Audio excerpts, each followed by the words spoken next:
Caro, Showakpa. Buenos dias, mi amigo. ¿Cómo está? Welcome, friend. Welcome all to the Immigrant Whisperer podcast. I'm your hostess, Dr. Janet Awokoya. In this episode, we'll talk to Nigerian immigrant youth living in America. They'll share their experiences of adapting to a new culture while keeping their Nigerian identity. Ooh, it's not easy, yo. We'll discuss the impact of societal expectations and stereotypes on their self perception, the challenges of reconciling their Nigerian heritage with their American upbringing, the role of appearance and cultural practices in shaping their identity, the delicate balance between embracing their cultural roots and fitting into American society. Join us as we uncover the stories of these remarkable individuals and gain insights into the multifaceted nature of identity and belonging. Before I get started on the reading, help us in celebrating Black education and literacy by purchasing a Black Girls and Boys Read t-shirt from someblackgirls.bigcartel.com. Your support empowers the next generation of Black leaders. Together we can create a world where every child has the opportunity to thrive and pursue their dreams. Here I am rocking the Black Boys Read t-shirt with an orange head wrap, an Ankara print jacket, some little bit tight blue jeans, and some low-cut heels. Yes, honey. These t-shirts match with almost everything. Also, embrace the empowering narrative of Oluwaseyi, a Nigerian immigrant navigating the challenges and triumphs of life in America in the short story, Some Black Girls Don't Sit Together in the Cafeteria. Join Oluwaseyi as she embarks on a journey of self-discovery, embracing her cultural heritage while pursuing her academic aspirations. Her story is a beacon of inspiration, highlighting the resilience and strength of African immigrant youth. Purchase your copy on Amazon. Now, on to episode 6, chapter 6 of my dissertation. You don't look African. The challenges of constructing and managing an authentic Nigerian identity. The YouTube title is African but Not African Enough. The previous chapter focused on the process by which participants learned and experienced their Blackness. They negotiated from within dominant understandings of Blackness as dictated primarily by their parents and Black American peer groups. While all of the participants shared their experiences and challenges with their racial identity and understandings of Blackness in particular, another common subject amongst them was the complexity of constructing and presenting an authentic Nigerian identity among non-Africans and Africans.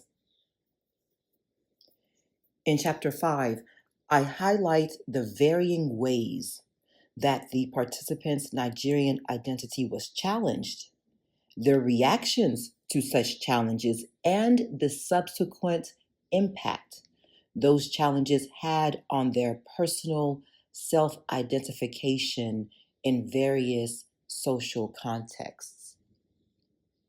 The chapter explores and identifies the factors that influenced how participants viewed their Nigerian identity in light of others' perceptions, expectations, and assumptions of what it means to be and look like a Nigerian.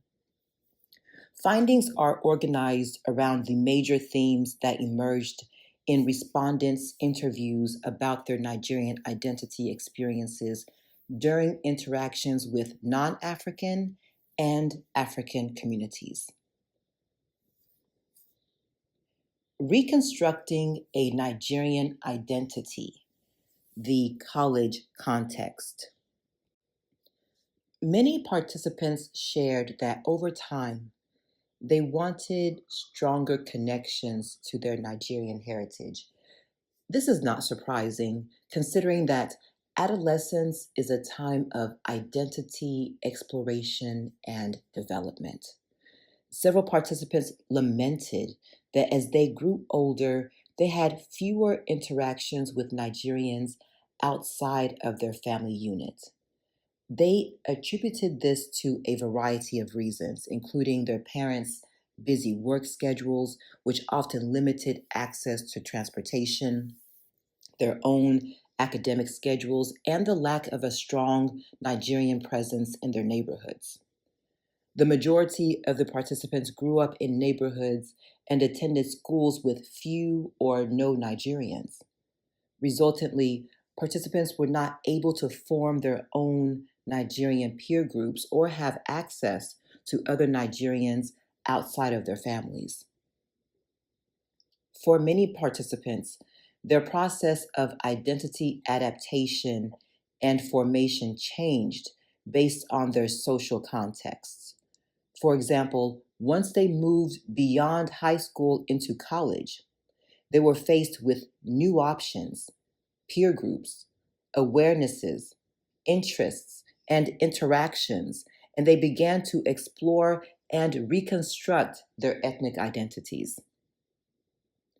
Amma, for instance, who in her early schooling years had faced colorism and xenophobia towards her as African, experienced her college life as an opportunity to embrace her culture and come to terms with her identity. She said, I think college is where I really grew up to love myself. Other people didn't treat me differently because who I was, who I am, and I've learned to embrace my culture in college. She went on to explain that in the college environment, she found other students with similar experiences, particularly in organizations that provided opportunities and spaces for students to affirm their identities. She explained it as follows. There was clubs specifically for African students. In these clubs, they had students like me. They were born here, but their parents were African. So I found more students like that when I went to college. Finding other African immigrant students with similar experiences and backgrounds was particularly significant for Amma, as through this experience, she shared that she stopped bleaching her skin. I actually stopped the bleaching when I got to undergrad. I just stopped. I think I just needed to see other people like me. And also, we can talk about our experiences because they have experiences too. The same people that were in the same boat that I was in. Likewise, Uzama and Bumi expressed their excitement in attending college specifically because it afforded them the opportunity to interact with Africans, an opportunity that they rarely had previously in their neighborhoods and schools. During her interview, Uzama explained, Uzama, I was kind of excited because I came from an all-Black high school. I was really interested in coming and seeing how African students here were because I thought I had the opportunity to interact with African students because, believe it or not, there were not that many African students at my school. Likewise, Bumi expressed her anticipation in being around more Nigerians. Bumi, the context in which I was coming from, there was maybe like 5 Nigerian families. Coming here, coming to a place again where I knew that there was a lot of Africans, and finally, I'd be able to engage in a larger population of Nigerians. Corroborating existing research, 9 out of the 11 participants viewed their college life as an opportunity to interact with fellow co-ethnics and embrace their ethnic heritage. Sadell, 1994, which they had hidden, negated, ignored, or denied for so long. Many participants discussed that their interest in making connections with co-ethnics and reinforcing their ethnic identity as Nigerians led them to join organizations like the African Student Association on their campus. Joining any organization can initially be difficult due to unfamiliarity with other members and challenges in penetrating established networks. And many of the participants discussed an extra layer of complexity in their interactions with other African students. For many participants, the excitement to experience a deeper exploration of their Nigerian culture was diminished by the lack of acceptance that they encountered from many of their African peers. In the college setting, participants found that there was a new mix of Nigerian students. Some, like the research participants, had spent the majority of their developmental years in the US, and others had grown up in strong Nigerian communities in the US, or were international students with very recent ties to Nigeria. The latter two groups demonstrated and emphasized strong traditional Nigerian identity and behaviors, such as possessing an accent, displaying particular mannerisms, fluency in their native language, among other identifiers. Several participants discussed that during interactions with these particular groups, the authenticity of their Africanness and Nigerianness was questioned. Therefore, unsurprisingly, respondents repeatedly described Nigerian identity as problematic to manage. One participant said it this way: I never was enough of anything. Most often, these situations involved a perception that they did not fit the stereotypical depiction of Africans in the US. They seen as not fitting the general criteria of what an African looks like, and or as attempting to present themselves with an identity that was not Nigerian. In such social situations, participants felt judged around their ethnic and cultural identities as it related to their Africanness, and they found the authenticity of their Nigerianness questioned by non-Africans and Africans alike. You don't look African, the significance of appearance. A dominant theme within the majority of the interviews was the role that the participants' physical appearance played in how they were identified by others. Participants noted that they were often told by Africans and non-Africans alike that they did not look African, and discussed that when people found out they were African, they were often not believed. For instance, Ama and Kunle shared a reaction they often received from their peers once they learned of their African background. Ama, I've noticed that in high school, like, no way, you're not African. Or if I didn't say anything, my best friend at that time, who was Caribbean, she'll tell people she's African. And they'll approach me like, you're African for real?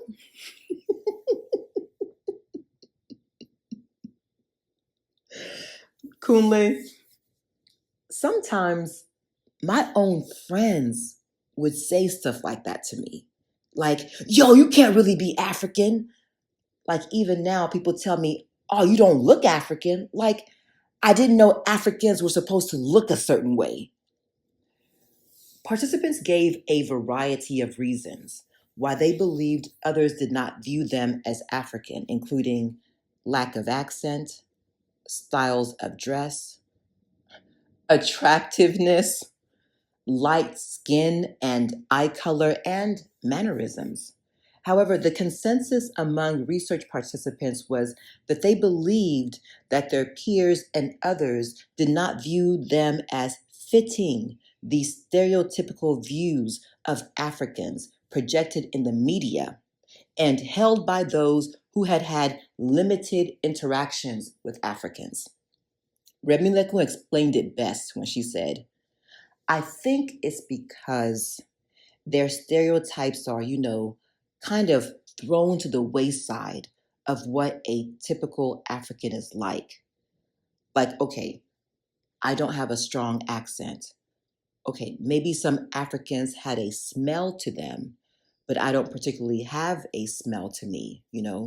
So there's just so many people that are shocked when they find out, or maybe because, I don't dress African, or I'm not loud, or, I don't speak broken English, or I think it's because it goes against all your stereotypes. Though participants often heard that they were not viewed as African by non Africans, they also discussed hearing the same from Africans. Bumi and Ngozi offered explanation for why they and other participants are often not viewed as African by other Africans. Ngozi said, it's been my hair, it's been the way that I dress. Likewise, Bumi explained others' reactions to her appearance, saying, when I go out, I hear, you don't look Nigerian. So it's always like this battle. You look Afrocentric. That is what I get a lot, that I look Afrocentric.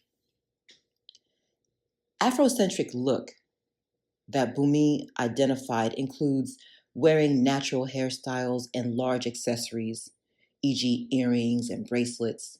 She and other participants, namely Ngozi and Ama, who also dressed similarly, were also told that they did not look Nigerian by other Africans. Bumi, Ama, and Ngozi had physical appearances that may be perceived as conflicting with traditional Nigerian typification, particularly as it relates to the combination of hairstyles and dress. In regard to hairstyles, all three women wore natural hairstyles.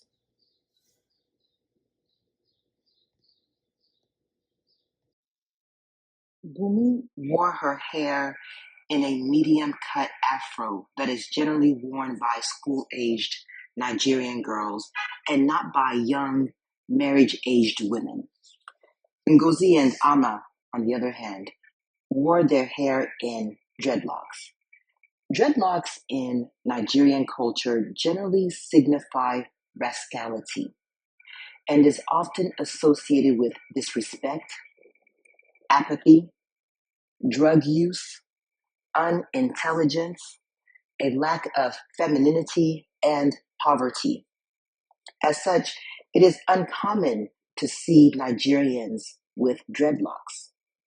Although the associations attached to short afros and dreadlocks are evolving and becoming more acceptable with the younger generation, older Nigerians generally remain judgmental towards and disapprove of both hairstyles. Just as hairstyle has specific importance to one's ethnic authenticity, dress styles are also significant. Nigerians in general are status conscious, and clothing as a sign of status in the Nigerian dress culture functions as not only a mark of identity, but also provides indication to a person's age, gender, marital status, place of origin, and class status.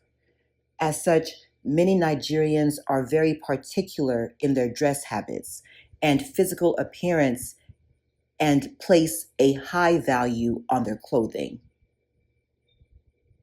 For Ngozi and Bumi, their dress styles were very casual and informal, and they generally wore jeans, oversized shirts, and large earrings. Similarly, Kunle, whose dress style often represented a young urban style, explained that he was often questioned on his Nigerianness based on his dress style. He said, matter of fact, one asked me, if you're Nigerian, why do you wear earrings?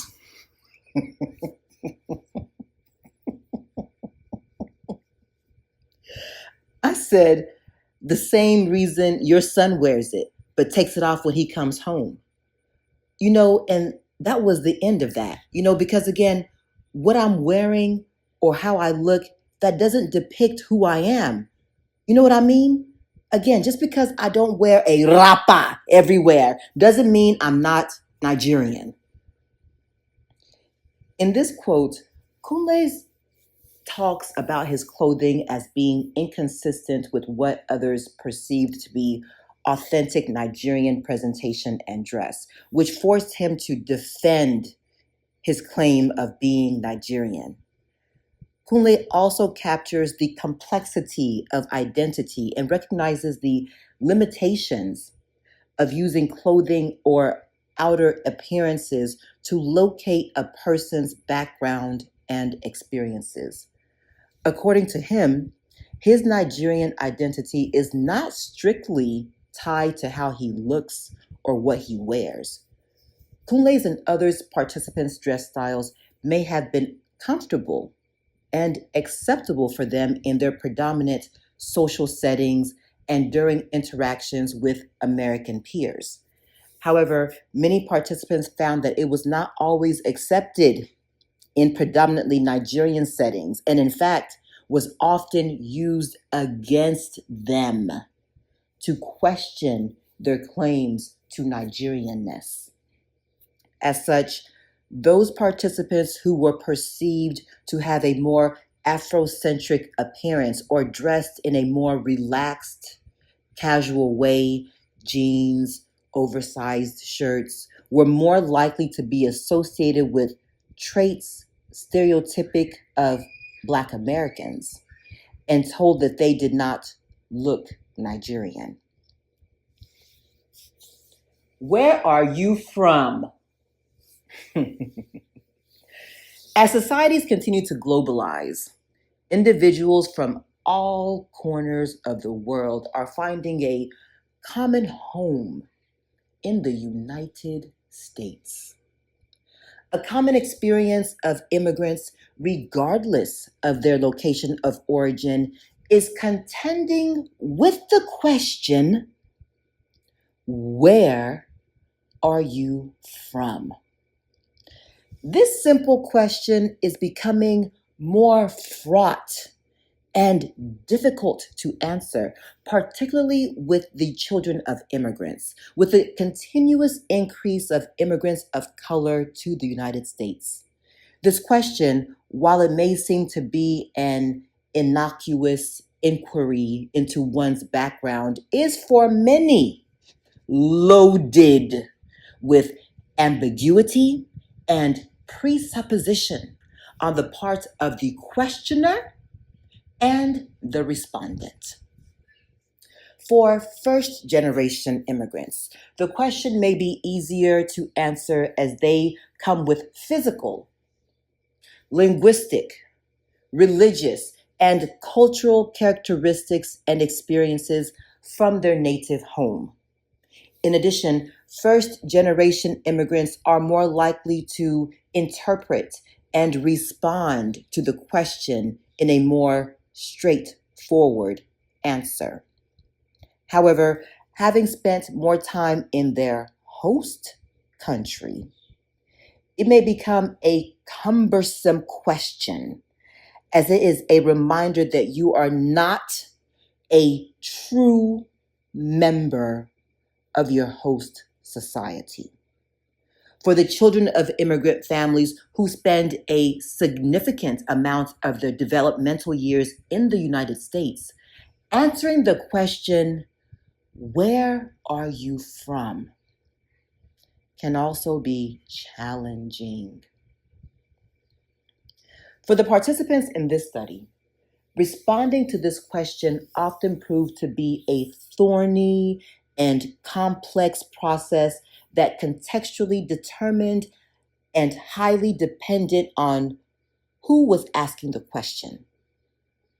As Bumi explained, you know, usually I try to figure out why somebody's asking me where I'm from. Adeshina echoed this when she said, "It depends on the intention. You can tell someone's intention if they're trying to berate you or if they just are curious." As discussed previously, participants had multiple experiences where their identities were challenged by others. As such, the process of answering questions about their background could be trying. Abimbola demonstrated the complexity in answering such questions in this exchange. Interviewer: how do you answer the question, "Where are you from?" Abimbola: that's a pretty difficult question for me to answer most of the time because it depends on what the person means or who the person is, where they're asking me the question. Because, it could mean like, "Where are you from in America?" Or like, "Where are you really from?" I actually had someone on the metro last week ask me where I was from. And then she was like, "Oh, where are you from? Because you look like you're Caribbean." And then I was like, "Buoy." And then she was like, "No, where?" And I was like, "Oh, Nigeria." And she's like, "Okay. I didn't think you were fully American." Several participants also mentioned that they feel like they will be judged based on their answer to questions about where they are from. As such, they find themselves gauging the person's intent before answering. Bumi offered her experiences. I try to gauge why they're asking me. So does it seem like they're asking me because of my accent? Does it seem like they're asking me because of my name? Does it seem like they're asking me just generally to have a stronger understanding of my background? So if it's like the former, my accent, then I'll say, "Oh, I grew up in Massachusetts." If it's my name, then I definitely say I'm Nigerian. But I kind of qualify that by saying that I was raised here. And of course, it depends also on who's asking me and kind of what are the implications of my response too. So how are they going to form a view of me depending on how I respond to them? I may try to gauge that. That's a lot of gauging. And then, lastly, if it seems like they just want to get to know my cultural background a little bit more, then I'll say, I'm Nigerian, but I was raised here. So I try to stick with I'm Nigerian. But then if it's a Nigerian who's asking me, then of course it's a whole nother set of gauges that I have to figure. Again, like, are they kind of testing me to see how Nigerian I feel? Are they trying to figure out, if I'm going to claim my heritage, or are they trying to convince me that I'm not Nigerian, in fact? I mean, I try to gauge all of that depending on how they ask me the question. Participants learned that answering questions relating to their background was complicated due to the assumptions people make about them because of their physical and behavioral characteristics. For instance, participants explained that when they claimed Nigeria as their native land, they found that they were often challenged for two major reasons. The first pertained to their American accent. The presence of accent or a particular sounding accent is often used to locate an individual's background. The participants' lack of an African accent often required more clarification or brought about more questions from the questioner. Amma described an experience mentioned by all of the participants when they were asked about their backgrounds and responded with Nigeria. They say, "You don't look like you're from here. Where are you from? Or what's your background?" I'll say, "I'm Nigerian." They'll say, "Oh, you don't have an accent?" Because I wasn't born in Nigeria, I was born here. Second, in claiming a Nigerian identity, several participants experienced people accusing them of being divisive and separating themselves from Americans and Black Americans in particular. The issue of first generation Black immigrants making ethnic distinctions from the native Black population has been raised by other researchers who argue that they do so in order to protect themselves from the negative perceptions and treatment of Black Americans. Vickerman, 1999, Walters, 1999. Several participants admitted to highlighting their Nigerian roots at times to distance themselves from the negative associations with Black Americans. However, the majority of the time, it originated from pride in their homeland, pride in having a place to call home, and their Nigerian cultural orientation. In addition, several participants mentioned that they claimed a Nigerian background because they often felt like they were not accepted by US society.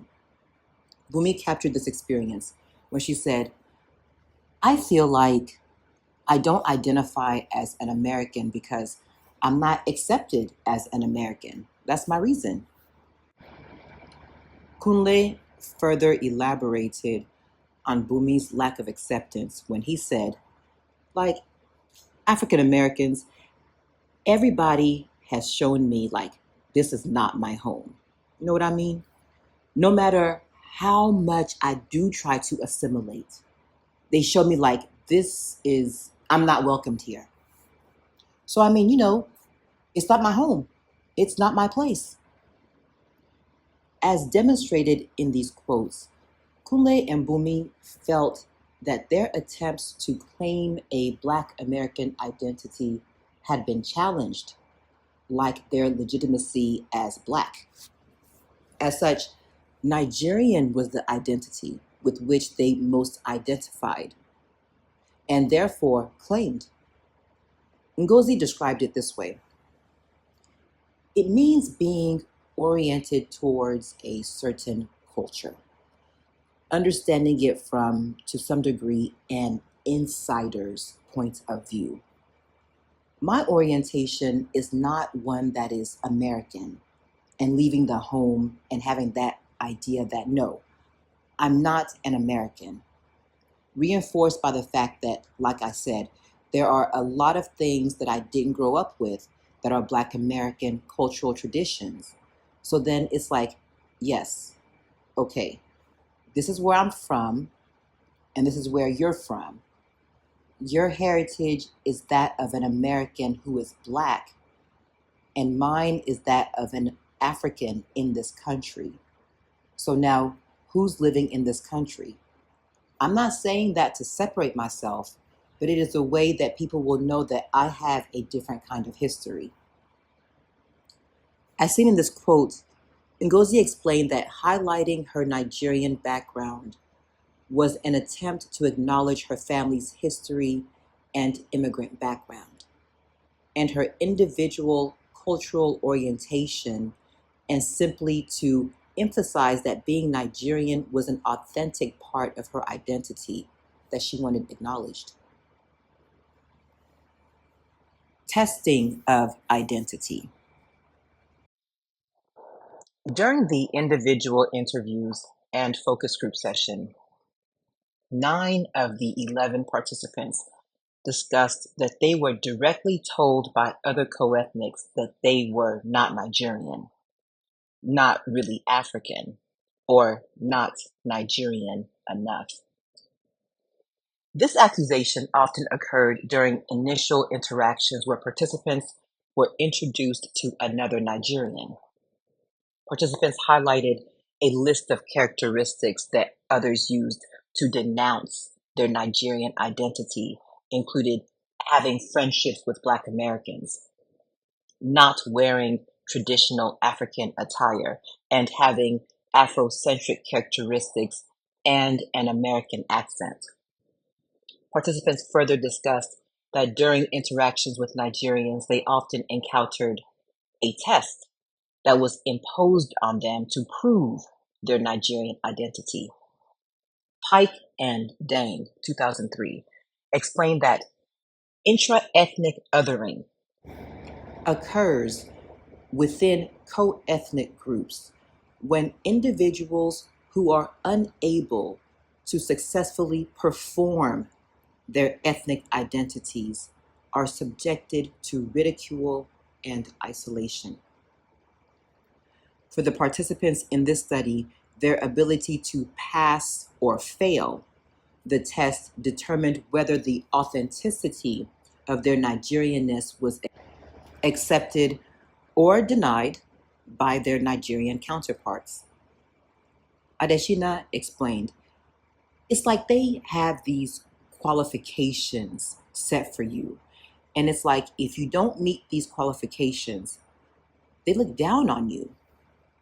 Abimbola agreed, saying, like, they'll just say something to make me basically in some way prove that I really am from Nigeria. Bumi shared an example of how she was tested by a Nigerian peer. When I started meeting people, they were constantly questioning whether I was Nigerian and almost testing me. It was the craziest experience. I just remember this one girl, and she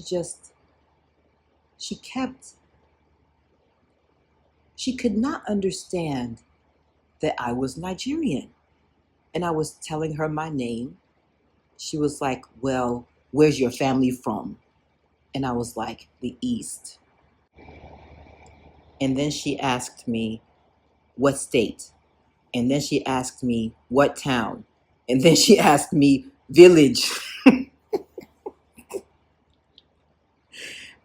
And when I was able to name all of these things, she kind of relented.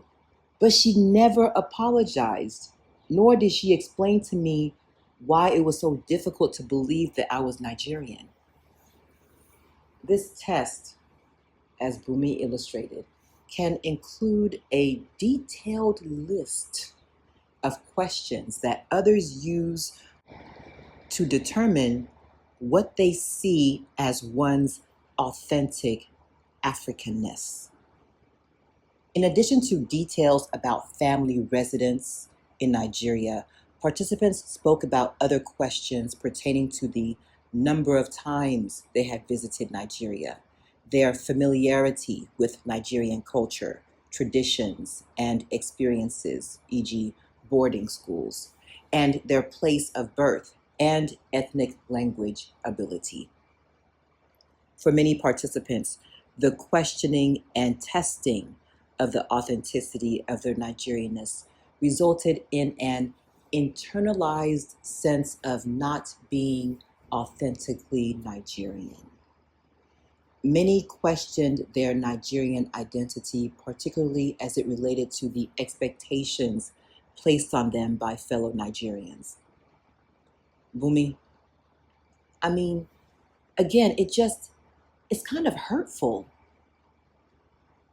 because it's kind of twofold. Say, one hand, it's why don't they believe me? And on the other hand, it's kind of like, well, maybe I'm wrong. And so maybe I'm not Nigerian. Maybe I'm not who I think I am. So it made me question a lot. Uzama. So when you have other African students saying, well, you're not really Nigerian, it's like, okay, I'm not really Nigerian then. I guess I'll just go over and be a Black student. It was kind of like the one final straw that made me disassociate myself completely with all things Nigerian.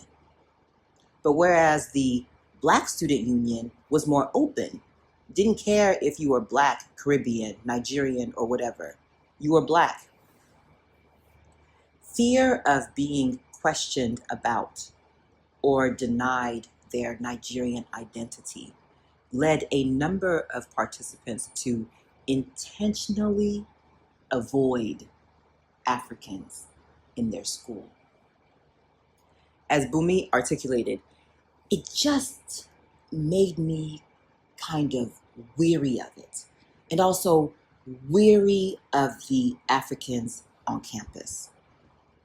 And as Uzama demonstrated above, other participants decided to join organizations that they found to be more inclusive and non-judgmental. For all of the participants, not being considered African enough was more prevalent in their adult years, particularly in their college years and during their interactions with other Africans. While they often heard and to some degree understood identity questioning from non-Africans, they found it particularly painful coming from their African counterparts. They experienced a variety of emotions when their Nigerian identity was contested, including frustration, hurt, anger, loneliness, annoyance, shame, rejection, and guilt. Adeshina said, it's hurtful because it's like they're trying to take away something that you believe is yours. Many of the participants had come to love their identity as Nigerian, which they were often forced to explain or defend in social and academic contexts. One participant stated, I suffered because I was African, and now you're telling me that I'm not? All of the participants had been to various degrees physically attacked, verbally harassed, mischaracterized, or marginalized as a result of their African heritage. As such, criticism and rejection from the African people with whom they culturally identified and had regularly defended caused significant pain. For some, college presented an opportunity to finally come to terms with and explore their Nigerian identity. To be denied the opportunity to do so was emotionally damaging. As Dio explained, it definitely did hurt because I'm here, I want to be Nigerian. I want to be accepted. And you keep on drawing this distinction between us. Estrangement and rejection from Nigerian and African peers caused several participants to experience a sense of alienation that led them to question their place in the world. It was one thing to be denied by people with whom you have different historical and cultural experiences, but it was another to be denied membership among those with whom you identify. As such, for another African to indirectly question the authenticity of their Nigerianness or blatantly deny them of their African identity was very painful to participants. Identifying the contextually based identity constructions of Nigerian youth. Although all of the participants discussed at length the challenges they had in managing their Nigerian identities, the interviews revealed that for 10 of the 11 participants, their self-identification as Nigerian was not entirely tied to the requirements and expectations of others, but rather their claim to Nigerian identity was based on their Nigerian parentage, their domestic training as Nigerians, their transnational relationships with family members in Nigeria, the maintenance of Nigerian cultural traditions in their adult life, e.g., the types of food they ate, and their ability to speak or understand their native language, among other things. In response to a question like, how do you identify yourself? Participants said there were a number of variables that determined how they identified themselves, including the social context and who was asking the question and why. Curiosity or to berate.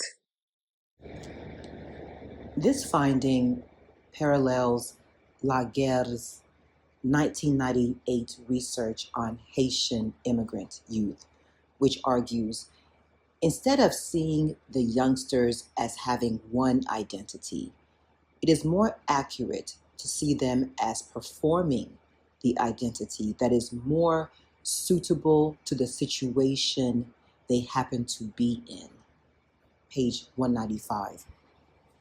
As such, the majority of the participants did not offer a clear, concise identity label, but rather identified identities that were contextual and highly fluid, as Amma described. I would say I'm Nigerian, but I've also noticed that depending who I'm talking to, let's say I'm among a lot of Nigerians, I think sometimes I get a little bit intimidated if I'm among a lot of Nigerians. I'll say my parents are Nigerian, but I won't say that I'm Nigerian. But if I'm around people that I know that if it's just a little bit of Nigerians around and more people that are not Nigerians, I will say I'm Nigerian. Just fully, I'm Nigerian. But if it's a whole bunch, because I'm just afraid of the reaction that I'm going to get. In this quote, Amma acknowledges a degree of Nigerianness that she cannot claim because her life experiences have been primarily in the United States. This is particularly relevant in the presence of other Nigerians who may question or criticize her claim as Nigerian. As such, she is cautious in talking about her background and in some cases gives responses designed to avoid further questioning of her identity, specifically as it relates to her claim as being Nigerian. However, in more diverse settings, where only a few Nigerians are present, she feels more confident in fully claiming Nigerian identity because she feels that others who have limited or no experiences with Nigerian culture are less likely to challenge her claim of being Nigerian. In describing herself, Ngozi offered a list of labels that she believed suited her in various social contexts. She explained, "Honestly, I've never been particular. Black, African American, Nigerian American, African. I felt that all of them describe me accurately in some capacity, and I use them interchangeably. Sometimes I use them at the same time. So it really depends on the context, I think. If I'm around African Americans and I'm speaking specifically about African issues, I will make the distinction. If I'm around white people and I'm talking about issues that I think pertain to all Black people or what Blackness is, I will talk about myself as a Black person. So the way identity works, I guess, some matter more depending on the context." In this quote, Ngozi explained that for her, choosing a particular label and enacting a particular identity is dependent on who the individual with whom she is conversing is and the nature of the discussion. She initially explained that she identified with multiple labels, which she considered part of her identity in various ways. However, she found that she asserts a particular identity when the context of the conversation requires it. For instance, Ngozi explained that she enacts a more African identity when she is in a predominantly Black American context, discussing African topics. In these situations, her experiences of and about Africans come into play, and she asserts her identity as an African to reinforce the fact that she, as a person of recent African descent, can speak on the topic that may not be possible by those without the recent history or experiences. Furthermore, at times she found it necessary to highlight the differences between Africans and Black Americans in terms of traditions, cultural values, and experiences in the US, particularly when there is an assumption that the two groups' experiences in the US are similar. However, when she is around whites, her discussion may be more focused on her experiences as a Black person in the United States, which may allow her to share her experiences concerning race relations and racial discrimination. Dayo had a similar perspective illustrated as he talked about his personal identification in this way. "That's a hard question. I would say that I'm a mixture of different things. I would probably say I'm a Nigerian American. I think both of those words. I'm American. I can't run from that. I'm an American, but I'm also, I want to keep the Nigerian side of me too. I've been influenced by African American culture in this country. I've been influenced by white culture in this country, been influenced by Nigerian culture." Dayo's response parallels other participants in the study who acknowledged that their experiences in the US have had a significant impact on how they see themselves. He specifically identified three particular groups that have influenced how he sees and identifies himself: African American, white, and Nigerian. Likewise, Bumi labels herself as a hybrid due to the various influences that have impacted her identity. "I am a hybrid of sorts, and I don't know why it's so difficult. Even now, it's kind of difficult to consider myself a hybrid. Maybe because there's no clear term for me, or it's such a fluid kind of identity. But I have to embrace it and accept it. While Bumi acknowledged she had been influenced by different cultures, she was bothered by the unstableness of her identity. As a child, her parents raised her as a Nigerian child, and her Nigerian identity was reinforced by others who knew her family. However, as an adult, she came to realize that she is also American, as she was primarily raised in the US. Oftentimes, that reality has been impressed upon her by Nigerians who contest her background and Americans who do not view her as a typical Nigerian. Some participants identify themselves by redefining traditional terms. For instance, when asked how he identifies himself, Femi responded by saying, "My parents were born in Nigeria and they had me here. So I'd say I'm an authentic African American, whereas other African Americans, their ancestors were born in Africa and then slavery, and they end up being born." By identifying as an authentic African American, Femi draws attention to current debates about who can claim particular identity labels.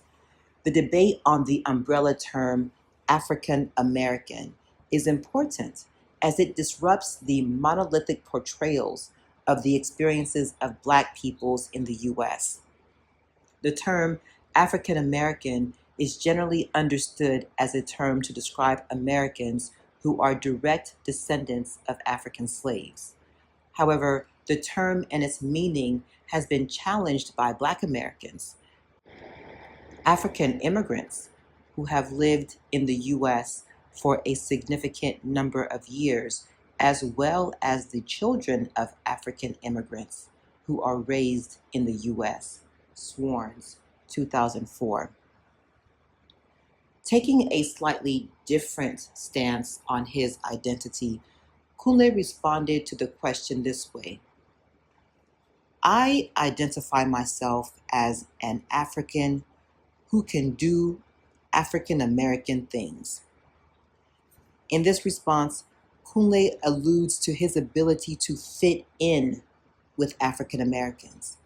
Culturally, Kunle saw himself as African, but he was able to present himself in ways that allowed him to be accepted or pass as African American because of his socialization by African Americans. Summary. In this chapter, I have attempted to demonstrate how participants constructed a sense of ethnic identity within the limiting constructs of stereotypes and expectations held by mainstream society and co-ethnic members. In response, participants demonstrated that their identities were based on many conflicting forces that required them to be aware of their surroundings and able to modify their identities. As a result, they demonstrated a multi-layered consciousness of their identity and of the different contexts in which they existed. We appreciate you listening to this episode of the Immigrant Whisperer podcast. Join us in the next episode, Chapter 7, the final chapter of my dissertation. Now, it's time to get up, move, and stretch. Meet me at our sister station, Zucosa Fitness, for a quick workout. I'll see you there. Peace.